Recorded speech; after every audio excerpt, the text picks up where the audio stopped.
Welcome back to another episode of the Plutus Awards podcast. I'm your host, Chris Browning, and I'm thrilled to be back here with you all again. Our community is filled with hundreds of stories from creators and entrepreneurs just like you. And through this podcast, we plan to share these stories from bloggers to podcasters, writers, speakers, and more. So let's jump in and meet today's guest. Hi, I'm the creator of apurplelife.com. I started writing my blog in 2015 to record my journey to retire at 30 years old in September of this year. Well, you are the winner of the 2019 Plutus Award for Best Personal Finance Article, which was entitled How to Negotiate with a Spendy Partner or Family Member. So one, congratulations on the Plutus Award. That's a big deal. Thank you. Yeah, it was huge. I always like to ask people, what was it like when they called your name and you had to go up on the stage? I was in shock. I was not expecting it. I was sucking on a cough drop at the time. So I was like, don't choke and also don't trip because there's all the wires and stuff leading up to the stage. And Harlan was like, congratulations. I was like, oh my gosh, what? The hosts were so kind and I didn't realize that I was trying to thank them. But of course the mics could pick it up. So it was me talking like, oh, thank you so much. Just blasted to everyone. And then I think it was like Angela from Tread Lightly started chanting purple, purple. I was like, oh my gosh, no, get me out of here. So I ran off the stage and then I went to you for an interview, still sucking on my cough drop. Well, I'm very happy that you survived that whole ordeal. I didn't want them to have to put you in the in memoriam section at the 2020 Plutus Awards. Oh, that would have been sad, but very me. I'm quite clumsy. Well, I mean, tell us more about the piece that won you the Plutus Award. Well, that piece was inspired by my mom, actually, which is why it's such a long and slightly awkward title, talking about your partner or family member.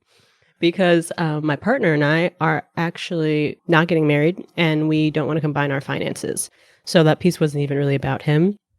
It was just about my mom because she retired 5 years ago at 55. And she's reaching basically the end of her major sequence of return risk with her early retirement. And she's also about to start, or her husband is about to start taking Social Security. So she's reaching a part of her retirement she calls, quote unquote, high on the hog. No longer really worried about the market, not too worried about the budget, about to have additional income coming in for Social Security. Time to get wild, right? So she wants to do that. And I want to do basically the opposite because it's my beginning of my retirement, starting after FinCon, actually. So October of this year will be when I set out, and we're traveling together. So that was really talking about how we would negotiate that when she wants a lot fancier places than I do, while I'm trying to stick to my pretty tight budget just the first couple of years to avoid that sequence of returns. Oh, nice. That sounds like a huge lifestyle change for one, but I think that's an interesting piece that you wrote, like just about that whole situation, because it's a lot going on. Do you have people in your life? I mean, I know you said your mom, she's in that situation where she's able to just, enjoy life a little bit more. Do you have other people in your life that you bump up against that with, where you're like, I got a plan for this money right here and I have a strategy I'm working towards, but they're all, trying to go out and do the things that they love to do, which oftentimes costs a lot of money. Do you run into that often?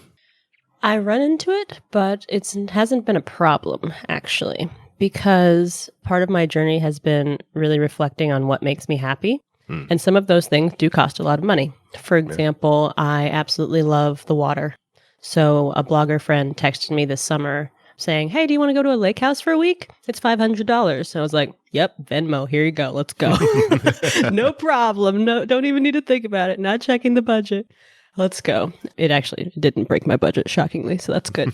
So that's something I really value. So I have no problem spending money on it. Other things that I value, I find ways to do them cheaply or for free. For example, I actually got my mom into travel rewards, and that's one of the ways that she's able to have these luxury vacations without spending every penny she has. But outside of that, she really enjoys not having to do anything, as in like full service villas with like butlers and wild things like that. Whereas I find that kind of a weird Disneyland when you're like in Thailand and you have a butler and they bring you food by the pool and you don't like leave the compound. I would prefer to be in the middle of it and actually live there in an Airbnb and like cook my own food and go to the markets and be part of the culture. So regardless of cost, that's just my personal preference. And that's what we're up against. I love learning about people who have won Plutus Awards in the past because we all see the names up there. Maybe we're present at the award show. You hear the name called. You see someone extremely happy, hop up on the stage. But I think in the end, we really don't know that much about all these individuals who are doing some amazing things in the community. So I wanted to spend this time together with you to learn a little bit more about you and hear more about your story and how you actually ended up getting involved in this crazy finance world that we all somehow managed to wander our way into. And so it's 2019, you get your Plutus Award, but I'm sure you've been working on this for a little while prior to that. Part of your story is you're going to be retiring this year, age of 30, which is one, congratulations. That's Thank huge. I'm over 30 and I would have loved to have been retired for several years at this point. But how did you even get involved in this one blogging, but then also looking into financial independence and setting this early retirement date? Like what got the ball rolling with all of this? Well, it was 2013, and my partner had actually discovered the financial independence movement from Reddit. And he told me, oh, this looks cool. This is something you should check out. And he sent me a link. And I looked into it. I looked at a couple of the blogs that were linked there. And I was like, nah. And then 2 years later, after I had found what I thought was my dream job that I always told myself I needed, and then I'd be one of those people that is excited to go to work every day, that is excited to work for 30 plus more years. I got that, and I still didn't want to keep working. So I was like, what was that thing you told me about 2 years ago again? Maybe I should look into that. And I did look into it. I realized that a few of the assumptions I had previously about the FIRE community were wrong, that it's not about deprivation, that it's not about pursuing future happiness at the expense of your current happiness. It's just about finding that balance and then figuring out when you can step away from full-time work. I don't think I've ever heard someone tell me that they discovered financial independence through Reddit, the weird corner of the internet. I think this is the first for me. I would not expect that to be the jumping off point for someone to jump into this life. Reddit can do some good sometimes. If you can find a way to wade your way through the weirdness and the craziness that is Reddit, there's some nuggets, I guess, hiding deep in the corner somewhere. My pro tip would be only go to specific subreddits. Do not go to popular. Do not go to top. Just go to your very specific kind corners of Reddit and stay there. That's what I do. I think that's a great idea because I've wandered into a part of Reddit and I was like, I never need to get to this point ever again. How do I block this? I don't ever want to see any of these things ever again. Oh, so jumping off of Reddit. So I found it was interesting when you said, so you got your dream job. You were content with, thinking, okay, once I don't need this weird financial independence stuff. I just want to find a job that's going to make me happy and then just live a normal life. You got that job and then you're like, this is not what I thought it was going to be. It didn't fulfill you in the way I guess you thought it would, or I think the way we're told it should. I think a lot of us, we hear, if you're not happy in your job, keep looking because you're going to find that job. So I know I'm going to butcher this quote, but I think it's something like, if you find a job you love, you never work a day in your life or something like that. Mm-hmm, exactly. And I do know that there are people out there that is true for, but I think they are the exception instead of the rule. So for the rest of us, we might need an exit plan. I think that's the responsible thing to have in the back of your mind when you're looking for that dream job. But I mean, for you, could you take me through this? It probably is like an emotional roller coaster of looking for this dream job, getting it, which is a big deal, and then realizing that, hey, this really isn't as satisfying as I thought it would be. What was that process like? So I'm a huge nerd, in case you didn't know, and I love my lists and spreadsheets. So I am now on my 6th job, and I have not been in the workforce basically a decade, I think. So I job hop a lot. So after every job, I would add to my list the things that I do or don't want that I would look for in the next job. And on my 4th job, the list was pretty long. And I was working for a company that had a toxic client. It always seems like that. When I started, I actually had interviewed with my boss and the client, and they were both wonderful, but then reorgs happen, changes happen.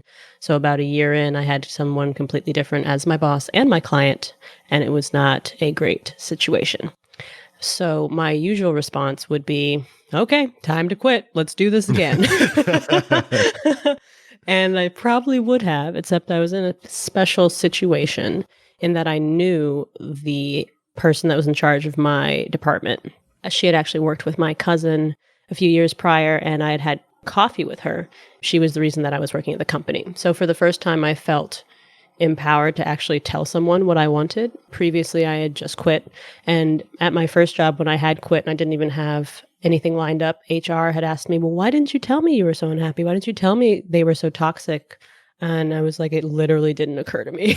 I just leave. I've heard from my mom that it is extremely hard to change corporations, even the smaller ones.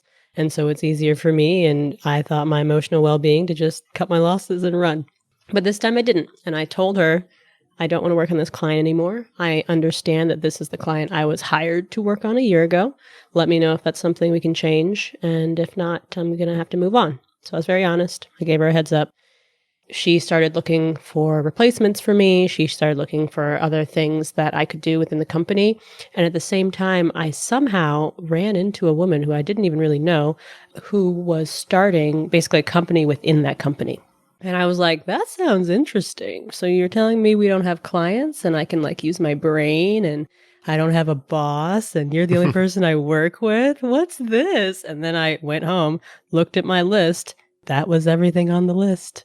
Autonomy, flexible work schedule, don't have to wear a suit, all the really important things in a job. And so I told her, I want to do this with you. I'm looking for a new position. I thought it would be another client within this company, but I want to build this with you. And so she was like, okay. So she talked to the person that ran my department. They agreed. They found my replacement and I moved over and I was ecstatic. I was so happy. I finally had gotten rid of all the negatives on my list. And I expected to feel fulfilled, especially because we were actually building something instead of just continuing something someone else built. I thought I would feel that sense of ownership and pride and accomplishment. And I did feel those things, but it wasn't enough. And so I decided to look more seriously into financial independence, figure out how I could be happy now and later, how much I could save without impacting my lifestyle. And to do so, we actually decided to move from Manhattan to Seattle. And in doing that, I actually kept my salary the same, as in Seattle actually pays Manhattan salary, surprisingly, but the cost of living is about half. Wow. Yep. So I have actually a better life for half the cost. And I'm so happy that I made that change because I was actually terrified to tell this boss who I was building this mini company with that we were leaving because it was the best job I have ever had. This might be TMI, I almost threw up when I told her. I was so nervous. But I told her, and it really was for the best because right when I was leaving, she was actually tapped to become the president of our company. So our mini company went to someone else and soon was dissolved. And then she actually quit. So even dreams don't last. You need a backup plan. Well, and I think that's the problem. I don't want to use these hard definitive statements, and I'm not trying to offend anybody if you're enjoying your job, not at all. But I think that's the issue with saying, if I find this dream job, all my problems will be solved and I'll be happy, because there's so many things out of your control. I mean, unless all of a sudden you're the CEO of this company, but if you're not, there's so many factors that play into your work environment. There's turnover. People will leave. It was happened to me multiple times where people have left the job I was working at and the environment completely changes. You could get laid off. I mean, there's so many things that play into it. So I think banking your happiness in your future on finding this one job that's going to fulfill you, there's problems built into that. Definitely. Even if you are a CEO, we saw what happened with WeWork. I mean, he made off with bank, but he still got ousted. Yeah, I mean, if you do enough stuff, they can get rid of you. So the board will take it out on you. So I think it's really, really fascinating how I'm sure you didn't know any of that was going to happen, but you were more so looking into what is your long-term plan and what is it that you need to do to set yourself up for a life that you're truly looking for.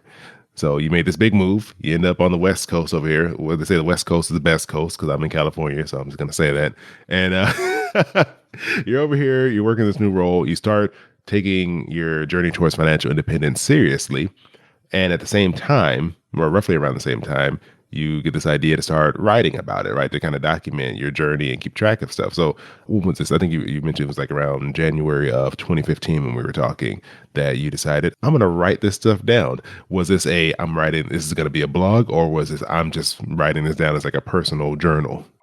It was definitely a personal journal. And I've always loved documenting everything. Lists, once again, nerd. So it was really just an evolution of that. And the only reason I made it, so it was an online blog, but it was actually hidden. So no one could view it unless I gave them like a specific key to do so. So that was the reason I put it online. It was just so my mom could read it instead of it being literally a journal in like my drawer. So I didn't really have the idea to take it public. But maybe it was in the back of my mind because my partner, I did allow him to read a few early blogs. And he was like, you're writing this like you're talking to someone. I was like, I am? Oh, so maybe subconsciously I was like, 3.5 years from now, we're going public. We're going all in. So you mentioned it right there. You wrote these journal entries / blog posts in private for 3.5 years. So from January 2015 to roughly July of 2018, you were just writing this, kind of for yourself. Definitely for myself. I actually still write for myself. Sorry, readers. That's what helps me. People write for all different reasons, all different purposes, but there's something special when you're writing from a place of, this is me, this is my voice, this is my thoughts, this is my emotions. There's something, I think, unique about the content that comes from that. And so what pushed you over the edge and made you say, all right, I'll make this public so other people can read this? Well, I actually went to my second meetup ever that summer, 2018. It was a fire drill podcast meetup, actually, in Seattle. Oh, with Gwen and Jay, right? Yep. And so I met them, which was absolutely amazing, and a couple of other really cool people on the journey. And then I was actually in Portland a couple weeks later helping my uncle move, and I got a Twitter DM. And I had Twitter as a human person before I had the blog. And so I was lurking on the personal finance Twitter. So I got a Twitter DM from Jay saying, hey, do you want to get coffee? I was like, what? And I was freaking out. And my mom's like, what's wrong? I was like, I'm not going to fangirl. Jay and I are now really good friends. So sorry, Jay. This is the truth. I freaked out. And so we got coffee. We were just talking about everything. And near the end, I was like, so I've been writing kind of a blog for 3+ years. Should I take it public? You've been talking about how many wonderful things and opportunities in your life and friendships have come from your blog. Should I just do that? She's like, yeah, why not? So I did, and there we go. Wow. That's amazing how just a meetup, just connecting with people can lead to something, so drastic. As publishing all the stuff you've just been writing for yourself. Wow. So that means in July 2018, you're like, all right, let's go in public. What did you do with all that old content that you've been writing over the last 3.5 years? I just toggled the blog from private to public, and it was all there. So all of it, 3.5 years worth of posts. Were you writing one a week, one a month? How many pieces are we talking about here? It was a couple hundred pieces, I believe. I wrote sporadically the first few years. The first month, so January 2015, I wrote once a day. I was a little excited. Wow. That's a lot. Then it petered out. It petered out when I was moving. And actually a year before I took the blog public, I decided to do more of a regular, quote unquote posting schedule. Is it posting if it's not live? And so I did start writing weekly. And that's how I knew when I did take it public that I could keep that up. So that informed my new posting schedule. But yeah, it's a bunch of words out there. A lot are very unpolished and they don't make a lot of sense, but I keep them up there because they're honest about what I was feeling and thinking. And also my writing ability at the time, which was not great. Shows my growth in more ways than one. So what was the result? So you sit there, toggle your blog from private to public, and then what happened? Everything broke, and I realized that having a public blog is way harder than a private blog. Just because people were messaging me like, oh, your comment section, I tried to leave my first comment ever on the blog, and they were like, I tried to leave you a comment, and it said I was a bot. And I was like, no, has anyone else tried to leave a comment? No one else has. Oh my gosh. And so here I am scrambling to try and fix these things. And this was during one of the busiest times I've ever had at work. So it was a nightmare, but I figured it all out slowly but surely. Did a lot of research, a couple of late nights here and there. But overall, the outcome was that it actually changed my entire life. And I'm kind of sad that I didn't press that public button from the very beginning, because now most of my close friendships are from the blog, like people I have met online or that have commented or meetups I've gone to as Purple. I've flown places to see people I've met from the blog. I've had road trips. I've taken the train. I now have an entire map of people that want me to come hang out with them in retirement. And obviously, it's been incredibly motivating and inspiring, and also just amazing to hear from anyone that they are inspired by my journey. So it's been magical. I mean, I'm inspired hearing that. I mean, that's just such a drastic change. I mean, there's no way you could have expected any of this from just going public with your blog. Not at all. Like, what was your initial desires for going public with it? It was really just to drop my thoughts in case anyone could be inspired by it or helped by it, especially since I do reveal absolutely all of my numbers to try and show people, like, caveat, this is how I'm able to do this at 30. It's because I make six figures, and that's because I job top like a mad woman, and that's because I interview like 100 times, and also because I have really low expenses. Why do I have low expenses? Because I don't have a kids, a car, a house, a pet, and I don't want those things. So just trying to have it all out there so there's no confusion, no like secrets that people are like, why can't I do what she did? Nope, this is all my information. And then also to provide an additional voice, because there are a lot more diverse voices than when I joined the movement. When I joined the community 5 years ago, but I still wanted to just throw in, here's a Black woman working in marketing, not a white tech bro. Here you go. Here's an example. One, it's great to have representation. It's great to see other people, because I think there's something, it's kind of hard to explain, but there's something powerful about seeing someone who looks like you doing something that you didn't think you could do. No, it's nothing against other people who are doing the same thing, but it's just like, there's just a disconnect. It's like, oh, well, of course they can do it, but what about me? And so I think it's amazing that you're out there, providing representation for people to see what it's like and that it is possible, but then also being real. And that's what I do love, because I think sometimes people don't understand maybe all of the financial background going on for some people who are able to reach these goals. And I think it's really refreshing to see someone be like, here it is. Here's everything. I'm laying it all out. And this is how I'm able to do this. So, make it realistic for other people, which I think kind of leads into the fact that you're still doing all of this anonymously, which I think does give you the freedom to be open with all your details in such a way that you are. Exactly. It seems like there's kind of two options. I can either be open with who I am, but then not with all the financial details that can be used for evil, or I can be completely honest about my numbers and hoping that it can help other people with theirs, and then kind of keep myself safe while doing that. Yeah, exactly. That's very important. Yeah. We want you to be safe so you can continue doing what you're doing. All right. So now we'll just fast forward to present day. We're 2020 now. You're in your last year or last several months, we'll say, of work before you take that step out into a financially independent person, I'll say. So what are your plans for the future? What do you see for yourself? What do you see for your blog and the work that you're doing? Well, for my blog, I have promised to continue writing weekly for at least a year. So I really do want to be one of those, oh, they didn't disappear. What's going on? Is she freaking out? Is she scared that the market just tanked? What's happening?